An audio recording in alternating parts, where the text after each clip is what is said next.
Hello everyone, আসসালামু আলাইকুম। আপনারা সবাই কেমন আছেন? আলহামদুলিল্লাহ আমরা অনেক ভালো আছি। তো আমি আজকে রান্না করবো হচ্ছে কি আমডাল। তো দেখেন কীভাবে আমি আজকে আমডাল রান্না করি। প্রথমে নিয়ে নিলাম একটা হাঁড়ির মধ্যে মসুর ডাল। তো মসুর ডালগুলো হচ্ছে আমি আগে থেকে পরিষ্কার করে কিছুক্ষণ ভিজে রেখে এবার নিয়ে নিলাম। তারপর হচ্ছে দিয়ে দিলাম পরিমাণ মতো পেঁয়াজ কুচি, পরিমাণ মতো টমেটো কুচি আর 2-3টা কাঁচামরিচ। তারপর দিয়ে দিলাম মশলা, হাফ টেবিল চামচ হলুদ গুঁড়ো দিয়ে দিলাম। হাফ টেবিল চামচ হলুদ গুঁড়ো দেওয়ার পর তারপর দিয়ে দিলাম স্বাদ মতো 1 টেবিল চামচ লবণ। তো এবার হচ্ছে স্বাদ মতো 1 টেবিল চামচ লবণ দেওয়ার পর তারপর আমি দিয়ে দেবো হচ্ছে পরিমাণ মতো পানি। তো আমি এখানে দিয়ে দিলাম পরিমাণ মতো পানি। এবার পানি দেওয়ার পর হচ্ছে কি আমি চুলার আঁচটা বড় করে দিব। দেন আমি এখানে সাথে দিয়ে দিলাম হচ্ছে কি রসুন 2-3টা। রসুন দেওয়ার পর হচ্ছে কি আমি একদম ভালো করে নেড়ে ছেড়ে নিচ্ছি। তো কিছুক্ষণ সময় ধরে এগুলো আমি ভালো করে নেড়ে ছেড়ে নেবো। আর চুলার আঁচটা আমি বড় করে রাখছি যাতে এগুলো আস্তে আস্তে হয়ে আসবে, সেজন্য। আপনারা কিন্তু অবশ্যই আমার পুরো ভিডিও দেখবেন, দেখে কিন্তু অবশ্যই কমেন্ট করতে বলবেন না যে আমার রান্নাটা কেমন হয়েছে। তো অবশ্যই পুরো ভিডিও নিলাম হচ্ছে কি কাঁচা আম। তো 2টা আমি কাঁচা আম নিয়ে নিলাম।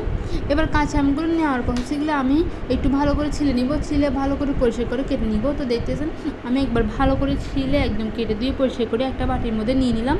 তো আমি আপনাকে দেখাচ্ছি এগুলো আমি ছিলে ভালো করে পরিষ্কার করে নিচ্ছি, নেওয়ার পর এবার ভালো করে টুকরো টুকরো করে কেটে নিচ্ছি। এবার নেওয়ার পর হচ্ছে আমি এগুলো সবগুলো ডালের মধ্যে দিয়ে দিব। তো দেখেন এবার আমি এখানে সবগুলো ডালের মধ্যে দিয়ে দিব। তো ডালের মধ্যে দেওয়ার আগে আমি একটু ভালো করে নেড়ে ছেড়ে নেবো।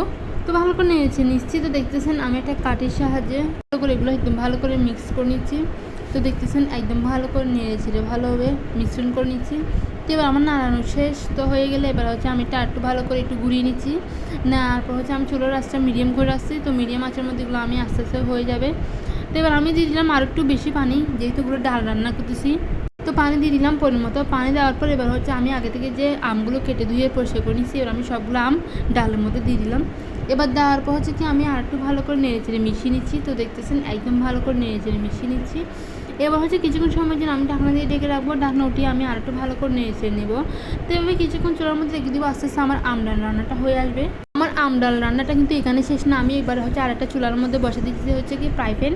তো ফ্রাই প্যানটা দেওয়ার পর হচ্ছে কি আমি দিয়ে দিলাম পরিমাণ মতো তেল, তারপর 2-3টা রসুন তেতো করে দিলাম, তারপর 2-3টা কাঁচামরিচ দিয়ে দিলাম, শুকনো কাঁচামরিচ, তারপর পরিমাণ মতো পেঁয়াজ দিচ্ছি। পেঁয়াজ দেওয়ার পর হচ্ছে আমি একটু ভালো করে নেড়েছিলাম, ভালোভাবে এগুলো একটু ভালো করে হালকা করে নেড়েছিলাম, একটু ভেজে নিচ্ছি। আর হ্যাঁ, আমি কিন্তু চুলার আঁচটা মিডিয়াম করে রাখছি, মিডিয়াম আঁচের মধ্যে আমি এগুলো হালকা ভালো করে ভেজে নিচ্ছি। তো কিছুক্ষণ পর এগুলো ভালোভাবে ভাজা হয়ে আসবে, তো আমি আপনাদের দেখাবো।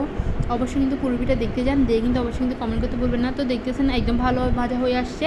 এবার আমি হচ্ছে চুলার আঁচটা বন্ধ করে দেবো, কারণ বেশিক্ষণ চুলার মধ্যে রাখলে এগুলো কালো হয়ে যাবে, দেখতে ভালো লাগবে না আর টেস্টটাও ভালো লাগবে না, সেজন্য। তো এগুলো হচ্ছে ভালো করে ব্রাউন কালার করে ভেজে নিচ্ছি।